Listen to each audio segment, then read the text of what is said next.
Good afternoon. I'm Alvin Bragg, Manhattan District Attorney. I'm honored and privileged to be joined by Police Commissioner Jessica Tisch.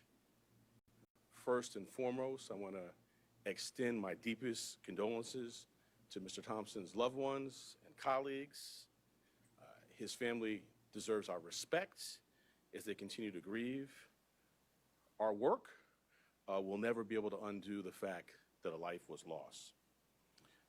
We are here to announce that Luigi Mangione, the defendant, is charged with 1 count of murder in the first degree and 2 counts of murder in the second degree, including 1 count of murder in the second degree as an act of terrorism for the brazen, targeted, and premeditated shooting of Brian Thompson, who, as you know, was the CEO of UnitedHealthcare.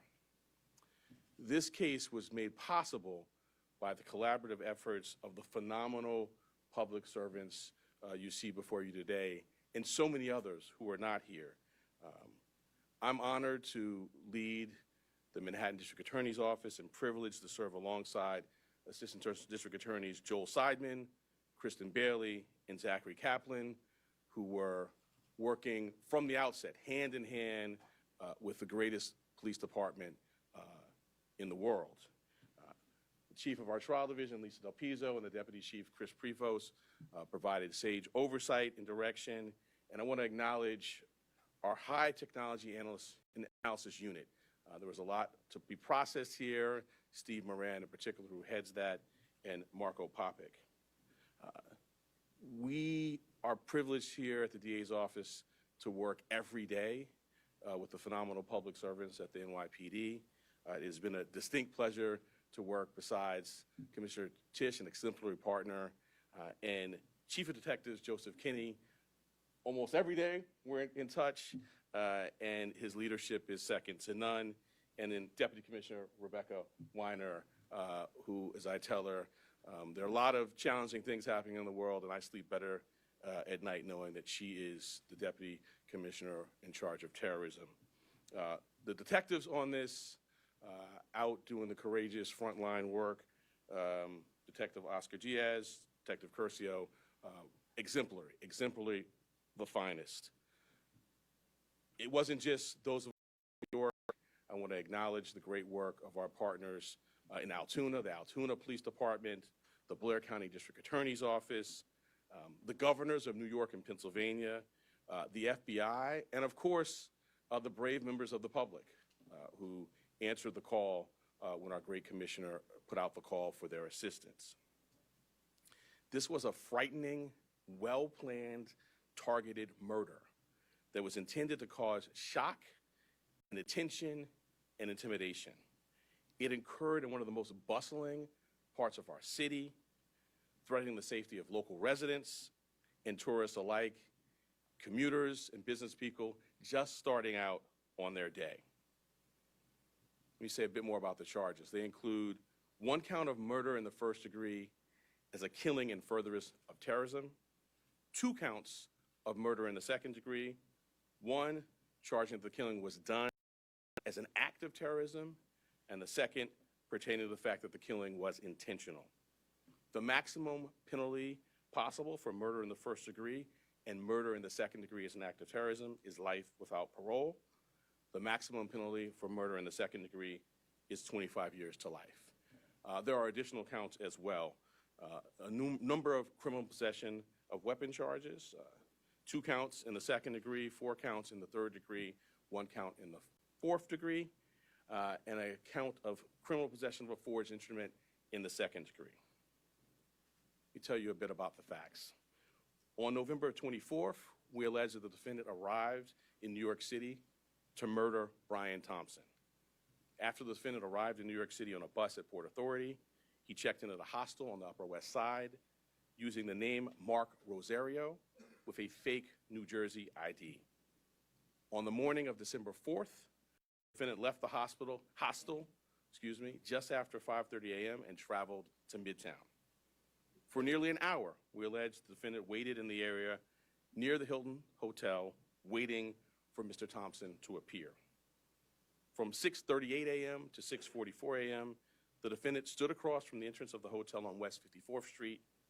When he saw Mr. Thompson, he crossed the street and approached him from behind. We allege he then took out a 9mm 3D printed ghost gun, equipped with a 3D printed suppressor, and shot him once in the back and once in the leg.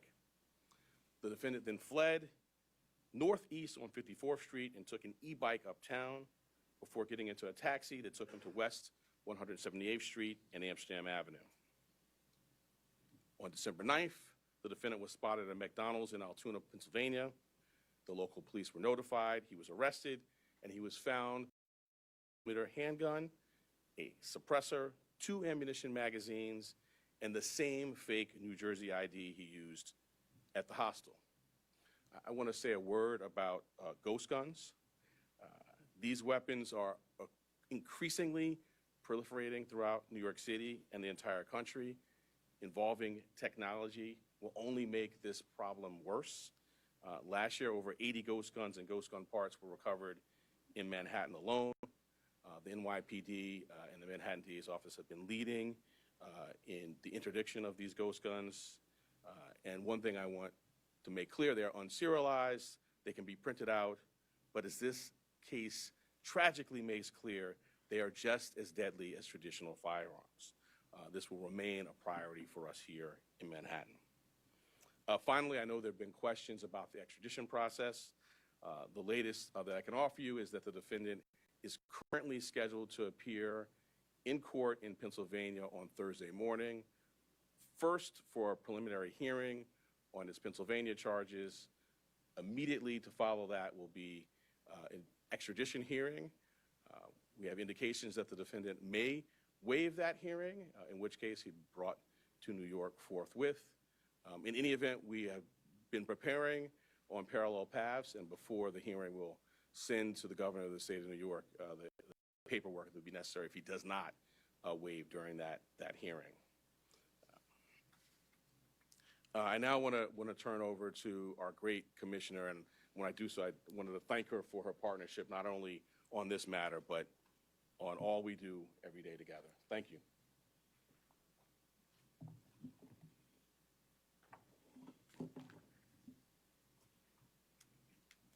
Good afternoon, everyone. Today's indictment brings us one step closer to securing justice for Brian Thompson and his family and affirming the primacy of the rule of law in the city of New York. NYPD detectives worked tirelessly to piece this case together, and along the way, the Manhattan DA's office made sure we had every legal tool available to us. Whether quickly providing subpoenas to assist with our evidence collection, or traveling with us to Altoona, Pennsylvania last week after the apprehension, our partnership made this a successful investigation. So I'd like to thank District Attorney Bragg and his team for their work in bringing this case forward. Part of that work included the relentless collection and analysis of surveillance video by our detectives, which ultimately produced a clear image of our suspect. That image was shared far and wide through the media, and thanks to an observant employee who alerted the police, Mr. Mangione was quickly brought into custody. This outcome is why we always emphasize the critical role of the public in our public safety mission. So again, I want to thank everyone who saw something, said something, and did something. That is why we have a suspect in custody today. As DA Bragg said, Luigi Mangione is now formally charged and indicted for murder. And let me be perfectly clear. In the nearly 2 weeks since Mr. Thompson's killing, we have seen a shocking and appalling celebration of cold-blooded murder. Social media has erupted with praise for this cowardly attack. People ghoulishly plastered posters threatening the other CEOs with an X over Mr. Thompson's picture, as though he was some sort of a sick trophy. And yesterday, the New York Post reported that some extreme activists were circulating a deck of cards with other most wanted CEOs to be targeted for assassination. These are the threats of a lawless, violent mob who would trade in their own vigilantism for the rule of law that protects us all. Let me say this plainly. There is no heroism in what Mangione did. This was an act of violence. It was a cold and calculated crime that stole a life and put New Yorkers at risk. We don't celebrate murders, and we don't lionize the killing of anyone. And any attempt to rationalize this is vile, reckless, and offensive to our deeply held principles of justice. Now, as we await the extradition process in Pennsylvania to complete, we continue our public safety work here at home. That includes our focus on the growing threat of ghost guns, one of which was used in this attack. The NYPD remains committed to tracking down and removing these untraceable weapons from our streets. And we will do that work hand in hand with District Attorney Bragg here in Manhattan and in every other borough to ensure that those who possess, distribute, and use these weapons are held fully accountable. Finally, I want to again thank every member of the NYPD, uniform and civilian, working on this case, led, of course, by our great Chief Kenny, whether in Midtown North Squad, Homicide, Crime Scene Unit, Intelligence Bureau, and everywhere else. All of you contributed to today's indictment, and you've brought the Thompson family one step closer to justice in this case. Thank you.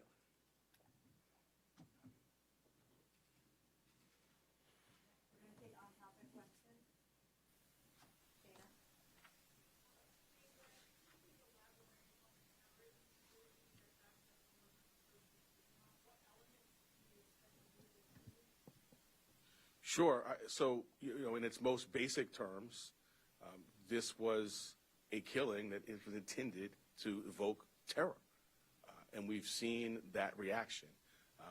The statutory elements we can go into, but its most basic term, that's what this was not an ordinary killing, not to suggest that any killing is ordinary, but this was extraordinary, and the New York State Legislature has, set out, both the paths that we talk about, both the murder one and murder two, and this we allege is certainly squarely within those statutes, which talk about exactly what we saw happen here.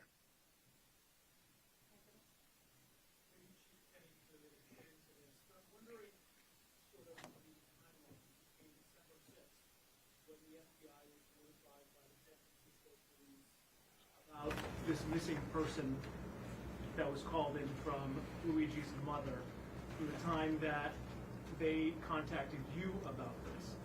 Were you aware of this when he was arrested, or is this something that was still being processed at the time?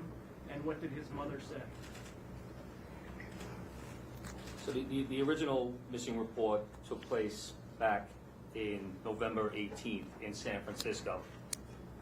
The sergeant that was involved in that case reached out to the San Francisco field office and said, hey, basically, I'm working on a missing case. I saw the photograph that was distributed by the NYPD. There bears a resemblance. That tip was forwarded to us close to 45 hours after it showed up to a TFO, which is a task force officer. We have NYPD officers embedded with the FBI. They received that tip. It was one of 4 tips that they had received that day, and they were vetting it. Part of that vetting process was that they reached out to Mangione's mother in San Francisco very late on the 7th. They had a conversation where she didn't indicate that it was her son in the photograph, but she said it might be something that she could see him doing. So that information was going to be passed along to the detectives the next morning, but fortunately we apprehended it before we could act on that. Adam? The commissioner has talked about how the defendant's been lionized and celebrated. I'm wondering how concerned you are about a potential jury knowing that someone on that jury would be someone who would lionize and celebrate him. Well, I want to echo the commissioner's words, concerns, which I think were put forth beautifully. And we see a lot in these jobs. I meet with the families of homicide victims, and I just can't wrap my head around the notion that someone is celebrating this. To your specific question, we're at the beginning of a litigation now with our charge. We have a phenomenal trial team in place, led by ADA Joel Seidman, who has been in this office for more than 40 years and handled some very challenging matters. We have a voir dire process in place. I have faith in our jury system to select 12 people who can be fair and impartial, but we'll move forward, and that's something well down the road, but we'll be ready when that time comes. Two questions, if possible. One will be about Mr. Thompson's family. But the first, I want just maybe to explain more to viewers that this is an act of terrorism. I think that's an important part of this. And so I'm hoping maybe you can explain that a little more and just sort of define maybe the statute here a little bit. Sure, and my point, the statute talks about attempts to influence or coerce a civilian population. The statute talks about intending to influence a policy of government, and it talks about seeking to put forth things sort of similar to that by murder. So the statute, plain language of the statute is clear. Obviously, we've charged it, the grand jury has voted on it, and we intend to go forward and prove it. But I think it does help to take a step back and think about the proof in the case, some of the writings. I'm not going to get into too much of that, but and the actual reaction. In the middle of Midtown, a busy day, tourists, commuters, business people, the intent was to sow terror. And then if I could just, on Mr. Thompson's family, sadly, as you say, not a lot of focus has been given to Mr. Thompson or his family. And I'm wondering if the victim services folks or any of the folks in your office have been talking to them and what that's been like, and if there's anything you can say about that. I'm not going to talk about communications with the family other than to say that we have a robust survivor services staff here that is second to none, but I would not talk about communications with any family. I don't think it'd be appropriate. But I appreciate your concern. Well, it's just because, like you're saying, there's been so much focus on the suspect here. And, it's quite different than what we normally see. I echo what the commissioner said, and this goes out to. This is a significant piece of what we do here, is we center the trauma of survivors and victims and their families. A significant piece of what I do is sit across the table and look people in the eye, and when appropriate, if they want to, offer a hug. And we have dedicated advocates and counselors and great staff that focuses on that. So I agree completely with you, and I wish that that's where the public's focus was exclusively. That's where it should be. That's where it is here, in addition to obviously the facts and the law and the case. But because of respect for where your question's coming from, I'm not going to get into Okay, thank you. For the commissioner, given the celebration of the year described, I'm wondering if the MIT is shifting any of its practices or even on those or different places than you were before? Yes, absolutely, and we've seen a real increase, sustained increase since December 4th in concern, not just from CEOs, but from corporations broadly. And so going back to the DA's point, the intent to intimidate or coerce a civilian population, which is, of course, at the root of our state terrorism statute, is very much borne out in this reaction.